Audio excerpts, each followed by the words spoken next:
Audio Jungle.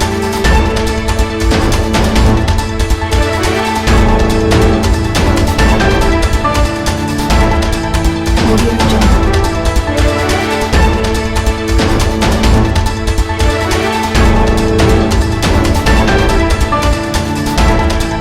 Audio Jungle.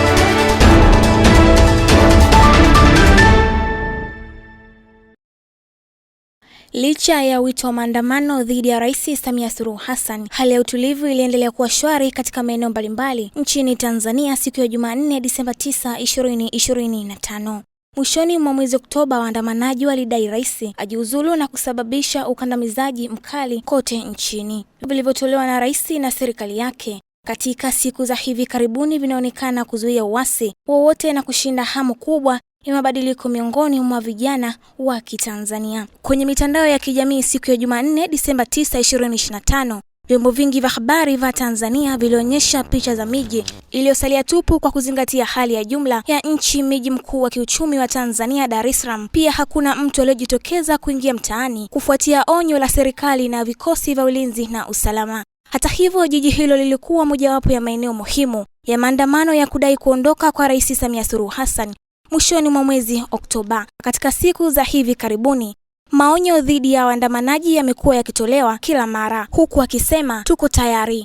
Mkuu wa nchi alitangaza kuhusu wito wa maandamano katika siku ya uhuru. Serikali yenye ujasiri ambayo inaonekana imefanikiwa, watu ambao walipendelea kubaki majumbani mwao hata kwa wale waliojaribu kutoka. Hakuna usafiri wa umma uliokuwa ukifanya kazi na kuzuia harakati zozote za waandamanaji. Vizuizi vingi pia viliwezesha vikosi vya ulinzi na usalama kukagua na kuchunguza ni nani anayejaribu kuondoka nyumbani kwake na kwa nini. Disemba 9 haikuwa na athari iliyotarajiwa kwa waandamanaji. Serikali kupitia wawakilishi mbalimbali katika ngazi ya kikanda imekaribisha utulivu ulioshuhudiwa nchini siku ya Jumanne. Mimi ni Rahma Mgoli, Tano za Moto, MSJ TV.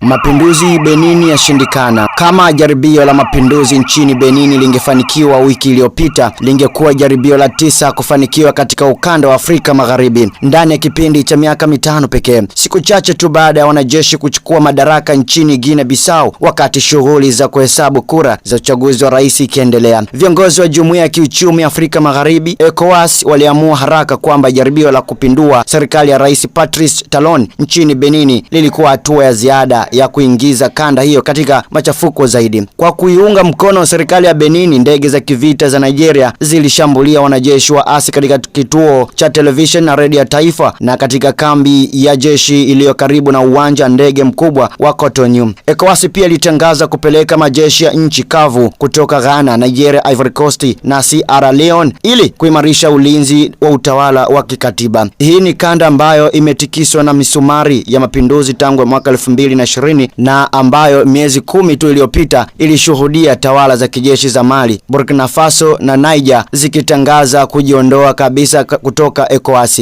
Hii ni kanda ambayo imetikiswa na misumari ya mapinduzi tangu mwaka 2020 na ambayo miezi 10 tu iliyopita ilishuhudia tawala za kijeshi za Mali, Burkina Faso na Niger zikitangaza kujiondoa kabisa kutoka ECOWAS, jumuiya ambayo wenyewe walikuwa waanzilishi miaka 50 iliyopita. Hivyo kwa kukabiliwa na uwezekano wa serikali nyingine ya kiraia kupinduliwa na wanajeshi wa asi, marais wa nchi wanachama wa ECOWAS walihitimisha haraka kwamba jaribio la mapinduzi la Cotonou lazima lizuiliwe. Baada ya wanajeshi wa asi mapema asubuhi kushambulia makazi na ofisi ya Taloni, wanajeshi watiifu tayari walidhibiti mji mkuu na kuzingira makazi ya serikali. Hata hivyo, wanajeshi wa mapinduzi waliokuwa wanakabiliana bado walikataa kushindwa, wakiwa tayari kutumia nguvu hata kama itadhuru raia. Kujibu hali hiyo, rais wa Nigeria Bola Tinubu aliruhusu mashambulizi ya anga, na siku hiyo hiyo ECOWAS ilituma wanajeshi wa ardhini kusaidia. Rais wa Ghana John Mahama naye alituma wanajeshi wake, licha kuwa kiongozi wa nchi yenye demokrasia thabiti, lakini alikuwa na uhusiano mzuri na serikali za kijeshi za Sahel. Rais wa Ghana John Mahama naye alituma wanajeshi wake, licha kuwa kiongozi wa nchi yenye demokrasia thabiti kiti, lakini alikuwa na uhusiano mzuri na serikali za kijeshi za Sahel. Hii ilionyesha kuwa ECOWAS imejifunza kutokana na mapinduzi 2023 Niger, ambapo jaribio la kuokoa rais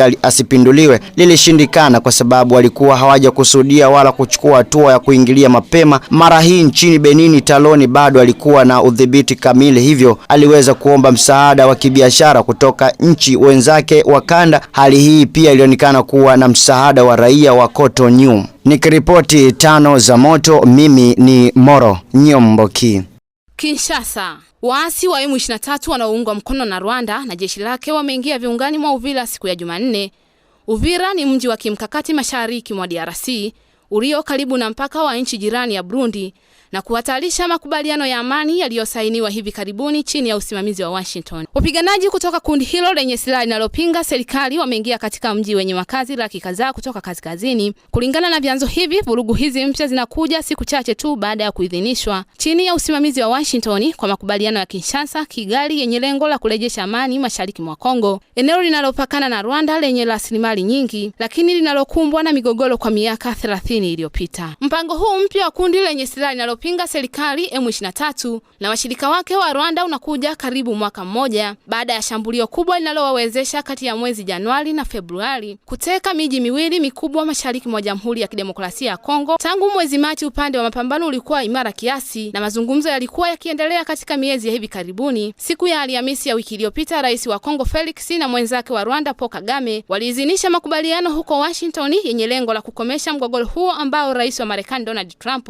aliusifu kama muujiza. Makubaliano hayo yanajumuisha sehemu ya kiuchumi inayoahidi kuhakikisha usambazaji wa madini ya kimkakati kwa ajili ya sekta inayoendelea Marekani. Siku ya Jumanne jioni, wapiganaji wa M23 wanaoungwa mkono mashariki mwa DRC na wanajeshi 6,000 hadi 7,000 wa Rwanda waliingia katika eneo la kaskazini la Uvira linalojulikana kama Kimvirira.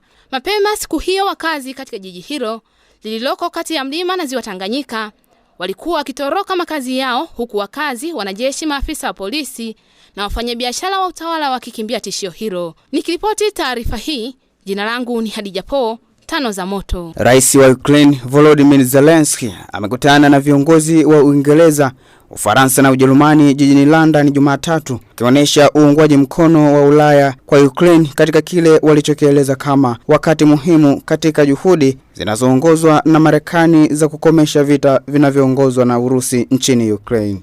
Waziri Mkuu Keir Starmer amekutana na Zelensky, Rais wa Ufaransa Emmanuel Macron na Kansela wa Ujerumani Friedrich Merz huko 10 Downing Street ili kuimarisha msimamo wa Ukraine kutokana na ongezeko la kukosa subira kutoka kwa rais wa Marekani Donald Trump. Kufuatia mkutano huo, Starmer, Zelensky na viongozi wengine waliwasiliana na washirika wa Kiev wa Ulaya wakiwasihi waendelee kumshinikiza rais wa Urusi Vladimir Putin. Lazima tuendelee kuongeza uungaji mkono wetu kwa Ukraine na shinikizo la kiuchumi kwa Putin ili kukomesha vita hivi vya kikatili, ofisi ya Starmer imesema katika taarifa.